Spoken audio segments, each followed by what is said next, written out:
How's it going? Today we're going to take a look at 1869, which is a DOS game from 1992.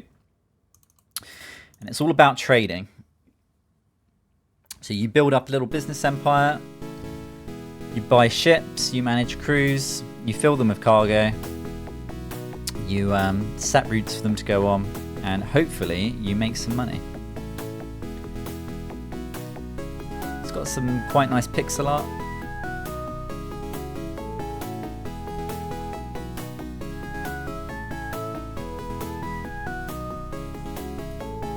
I believe Max Design was a Australian company. Now I think I can just put Brig in, or there we go, spacebar. We'll start a new game.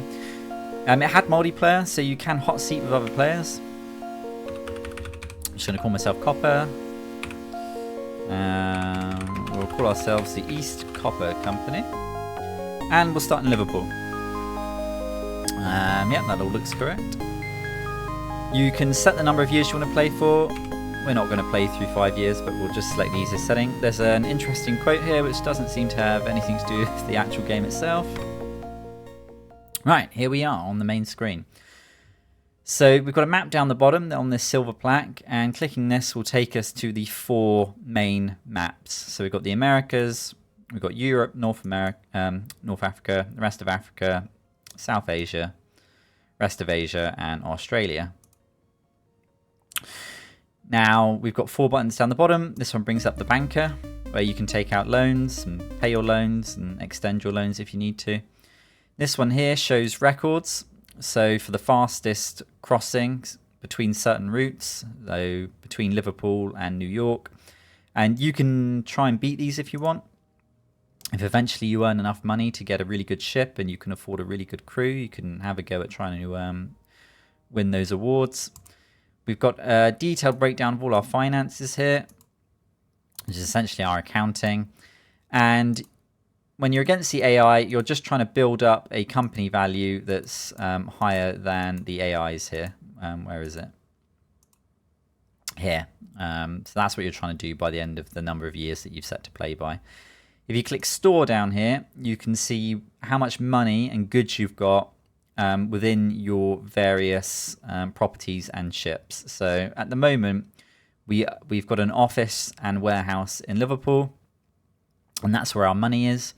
Money physically exists within a place in this game. So if you're when you buy a ship, you want to move some of your money onto that ship because that's how the ship's crew are going to get paid. And if you want to buy goods at a port, you're going to need money on that ship to buy them.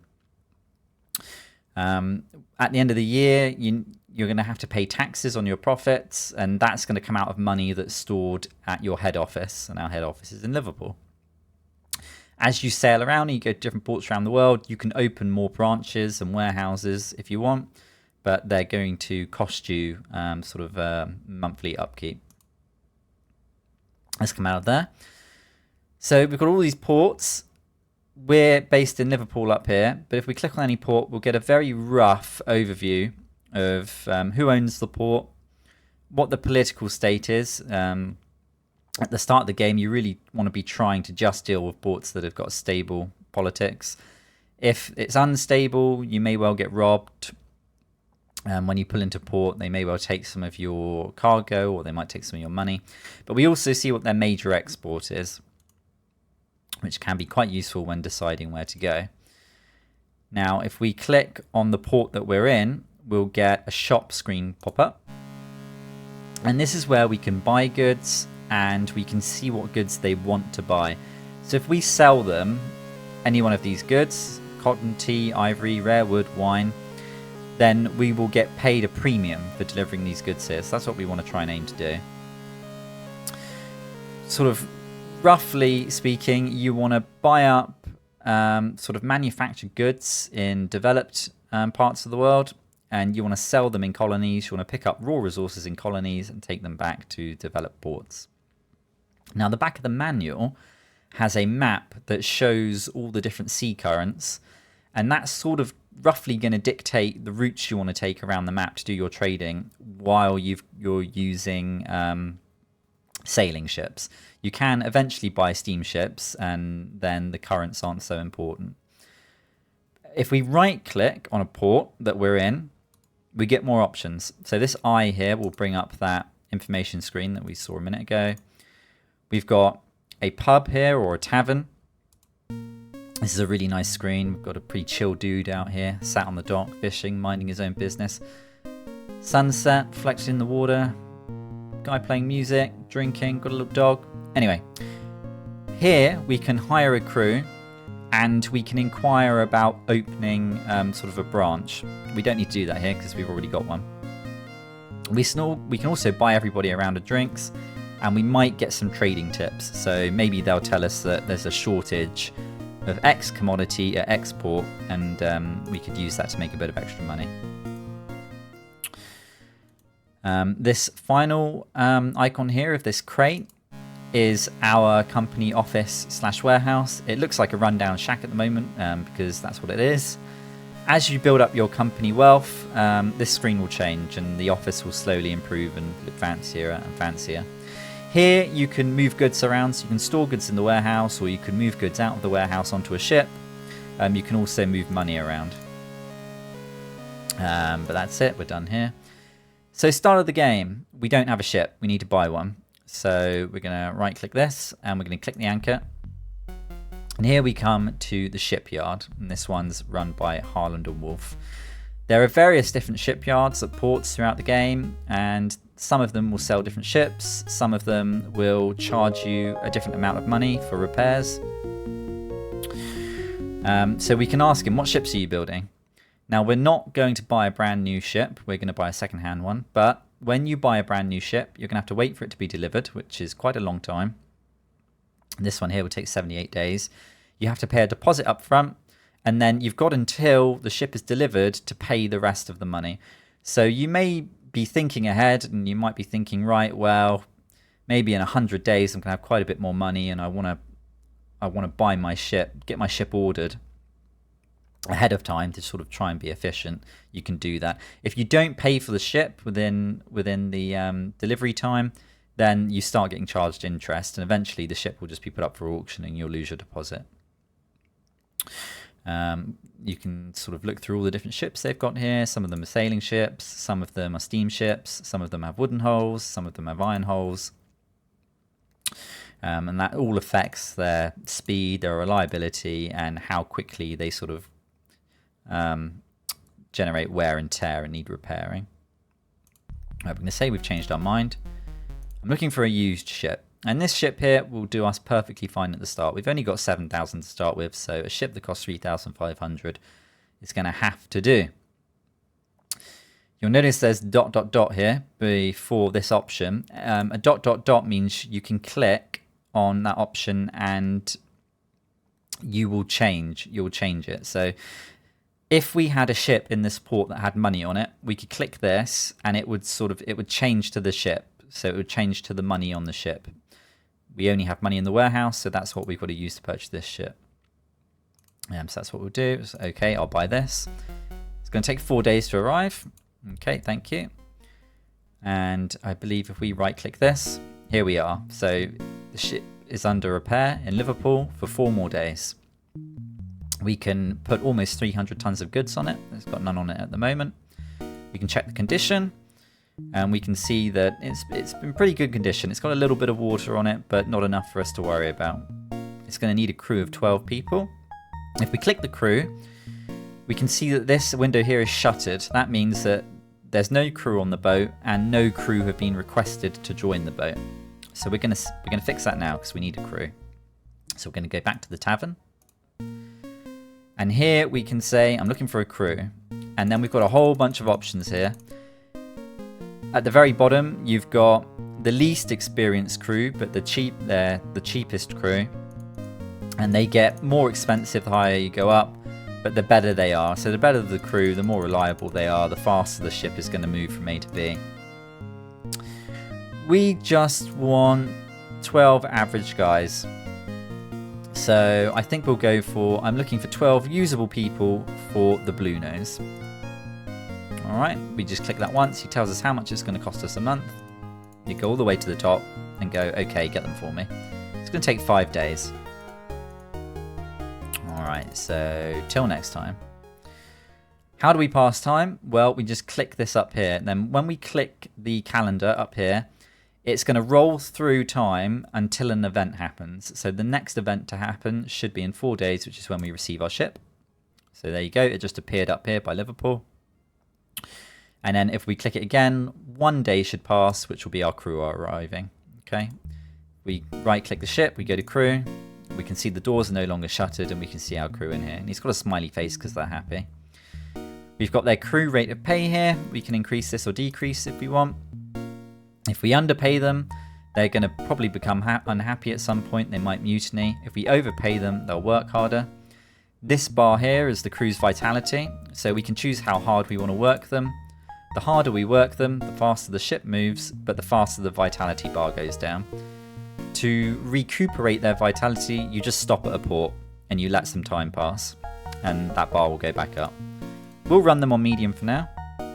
This E here, this is experience. They gain experience, I think, for completing voyages and navigating storms successfully.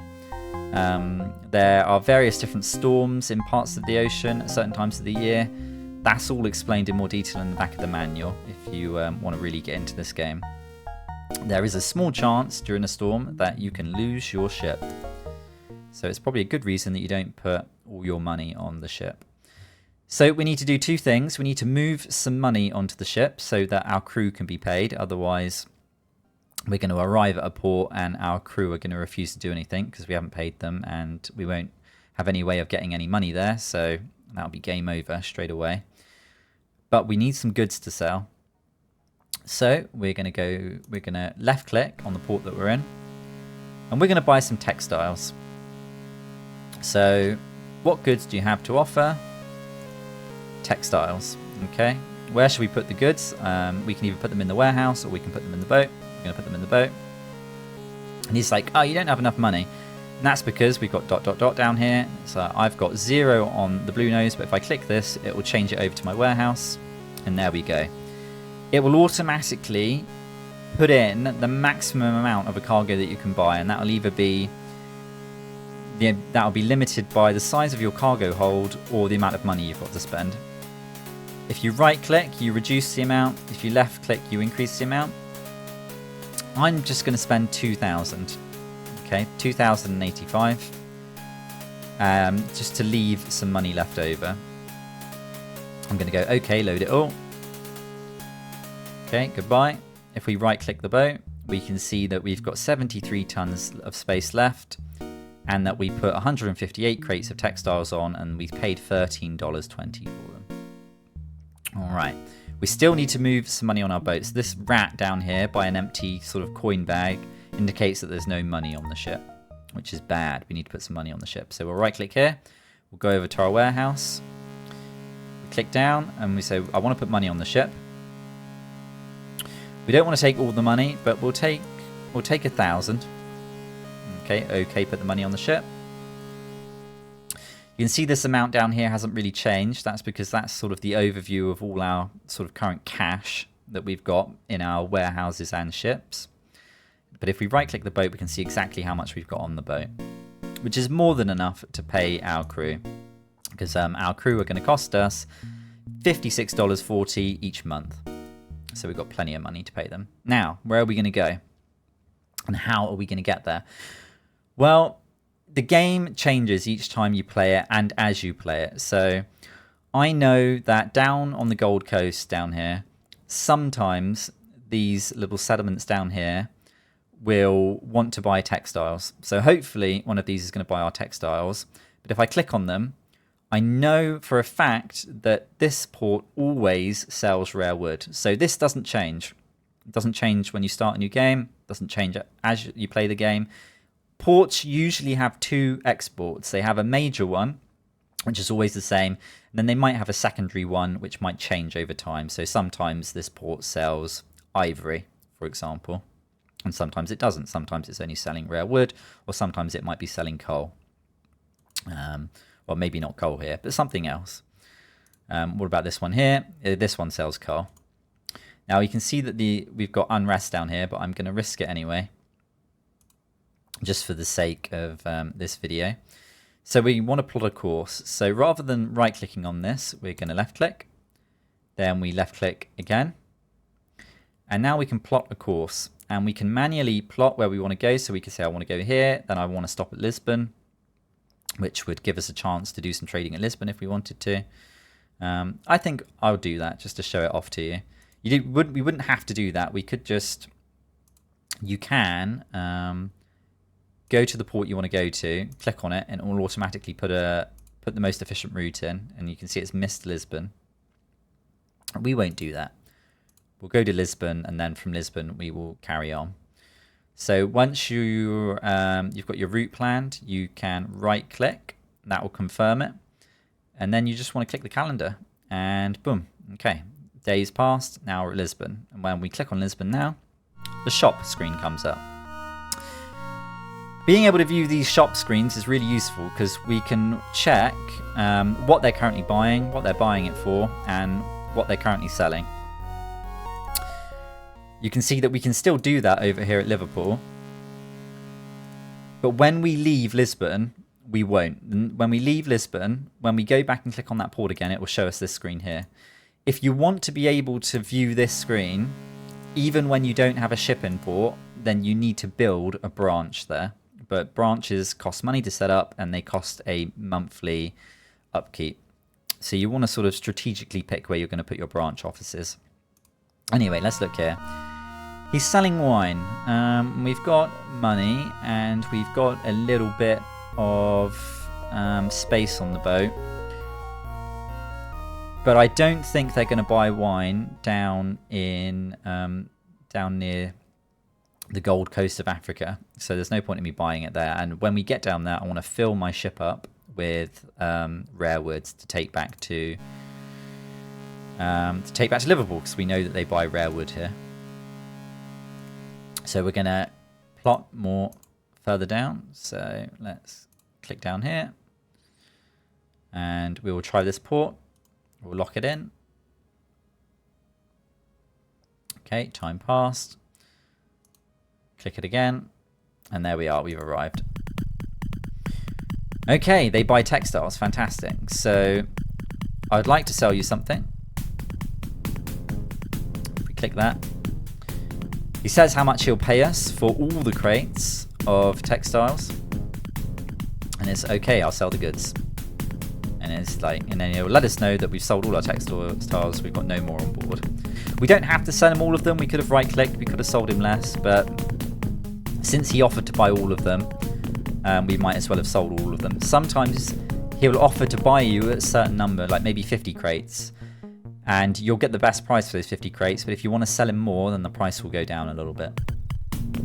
But we've got a choice here. We can buy rare wood or ivory. So the rare wood's going to cost us 10, and the ivory's going to cost us 60. Let's go up and take a look at Liverpool.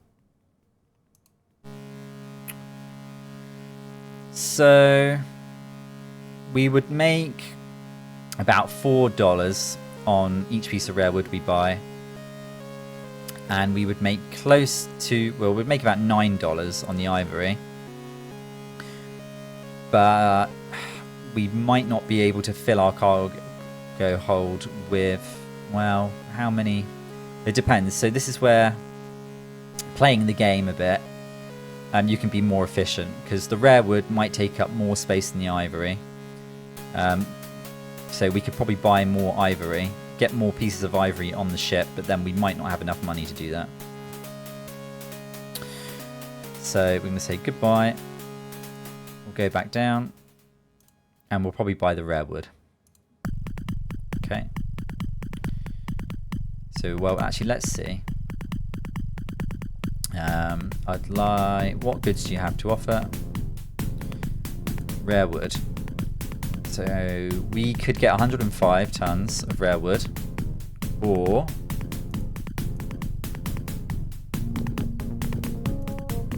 can only get 55 tons of ivory. Now the 55 tons of ivory is probably, yeah, so that's a limit on our money. So if we had the money, it would be better to get the ivory, because we could buy more units of it probably than the wood, but it really doesn't make much difference between the ivory and the wood, because we make twice as much on the ivory, but we can only buy half as much. So I'll buy the wood.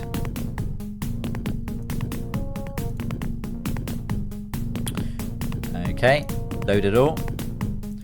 So we may have made a little mistake there. So by buying it all, and the limit maybe have been on our money. Let's go to the ship. No, okay, it didn't. We filled up our ship and we still got plenty of money left over. Yeah, because we sold the textiles, I forgot that. You need to be careful because sometimes you can buy the maximum amount, which will be all the money you've got on the ship, and then you've got no money to pay your crew on the ship. So you need to just keep that in mind. Right, we're going to go back to Liverpool. Now, the currents are going in the opposite direction, so it's going to take us a lot longer to get back to Liverpool than it did to get down to the Gold Coast. What you probably want to do is go across to South America, because that's the way the currents go, and then up the Caribbean, through the United States, and then around a little circle. That'd be the most efficient way to do things. But I want to keep this video fairly short. So we'll sail back to Liverpool. There we go. And here we are. We're back. Let's go here. I would like to sell you something. He's going to pay us 1,400 for that. Okay. I'll sell the goods. There we go. And now we're up to 4,000. So yeah, we made a little bit of profit on that trip. But most of the game is sailing around, exploring the ports, figuring out what's sold there, and working out little trade routes. And then once you've got enough money, you could buy a second ship, and then you're managing 2 ships, and then you can get a third ship. And you can have all these different trade routes going and see how much money you can make in the sort of set amount of time that you picked at the start of the game. But that's it. That's 1869. And it's a pretty chill little trading game that I wanted to show off. I really like the artwork and the graphics on it. But yeah, thanks very much for watching, and I'll see you on the next one. Cheers.